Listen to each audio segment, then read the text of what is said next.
What's up, guys? Today I wanted to revisit the Pixel 7 in 2024. This is a phone that I don't get a ton of requests to revisit, but I think it's a phone that you guys should really take a look at. I actually think this is better than the Pixel 7 Pro in two ways, depending on what you're looking for.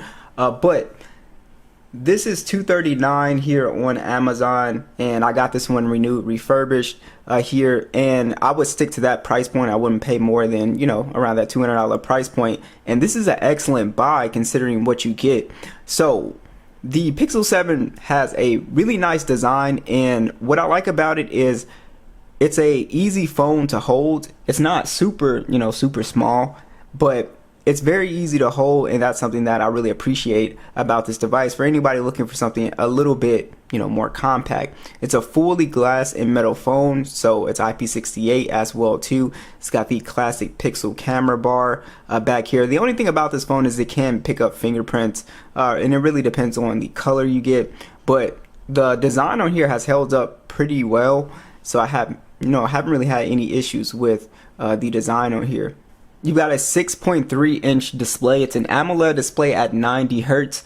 So, I wish it was 120 Hertz, but honestly, the 90 Hertz, it is fine. Again, for this price point, it's HDR10 Plus at 1400 nits peak brightness as well too. And then it's a 1080p display, 416 for the PPI. Overall, the display is nice. Yes, this phone does have, a little bit of bezels on it, especially you can see at the bottom as well too, but the overall display quality is not really an issue. I thought the outdoor brightness was enough for me as well too, taking pictures if it's sunny outside. So I really didn't have an issue with the display, and like I said, it is also very easy to use this phone with one hand. So overall, for the display, it's fine. You don't really notice the lack of 120 Hertz. Honestly, it still feels smooth. So overall, I do really like the panel on here.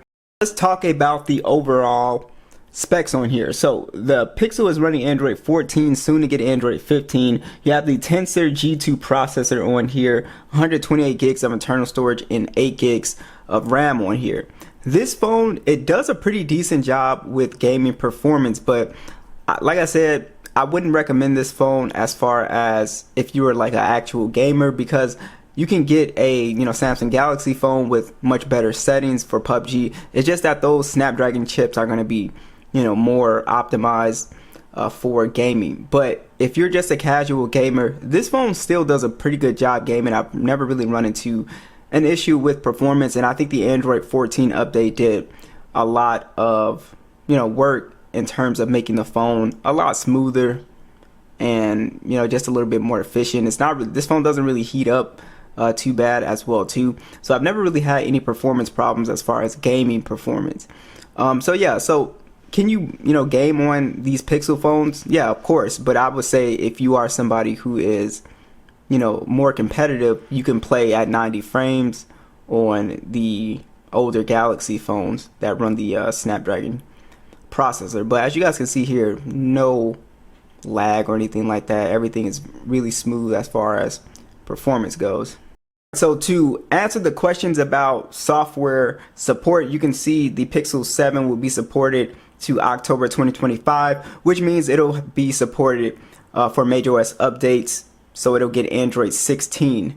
So it will also, stop getting security updates October 2027. So that means you could basically use the phone and have security updates up to 2027, and your last majorOS update will be Android 16. So Pixel phones, the older ones, typically they have a 3-year pledge. If you bought the like the Pixel 8 Pro or Pixel 8, those phones have a much longer software lifespan as well too. But I think this is fine considering the price you pay. You can keep the phone for quite a long time. Let's check out these speakers at max volume.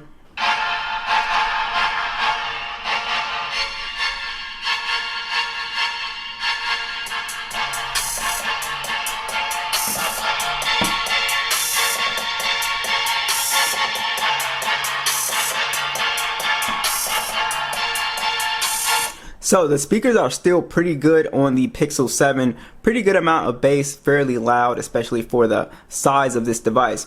Now I know a lot of people, don't like these Pixel fingerprint scanners, and they definitely aren't the fastest that I've used. They're not like the ultrasonic ones, but they do get the job right. You just got to be really precise with it, and you definitely have to, since they're optical ones, you have to kind of apply a little bit of pressure, but it's not really a big deal. Once you get it down pat, it works, perfectly fine.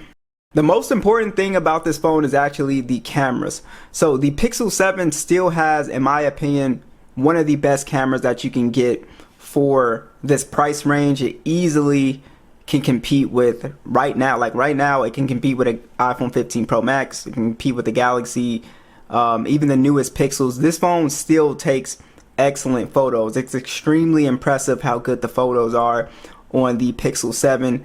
It is really, really good. So anybody who's really into, taking pictures and you want some really nice crispy photos, it does great in low light as well too. The selfie cam is good. You also have good skin tones as well too. It just does a phenomenal job when it comes to image quality. It's got a 50 megapixel standard and a 12 megapixel ultra wide.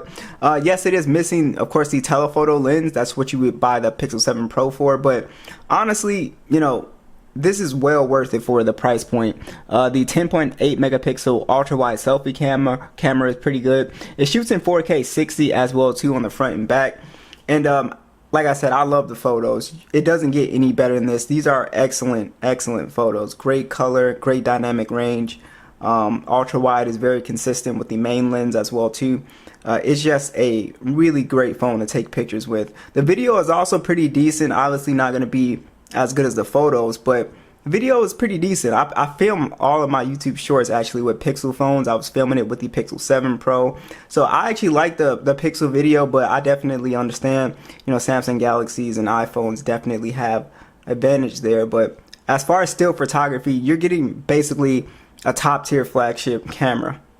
You've also got a lot of the very cool features here, like the magic eraser, the unblur tool, and the portrait blur as well. And like I said, I'm a big fan of the image editor here on the Pixels as well too.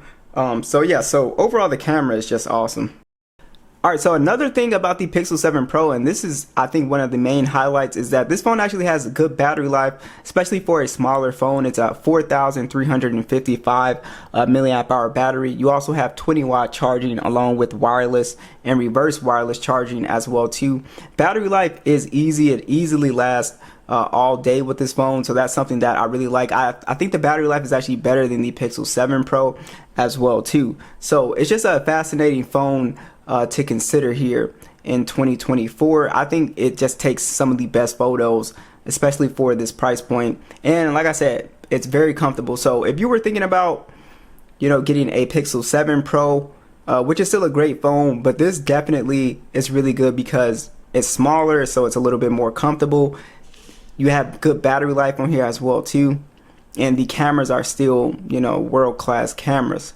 And the processor is pretty good. Like I said, I never really had any performance problems. Yeah, this phone can get a little bit warm, but overall, I don't think if you're not really a serious gamer, then you won't really run into too many issues with this phone. But let me know what you guys think. Do you have a Pixel 7 Pro? Have you had any issues with it? Do you have a Pixel 7? Be sure to let me know, and I'll catch you guys in the next one.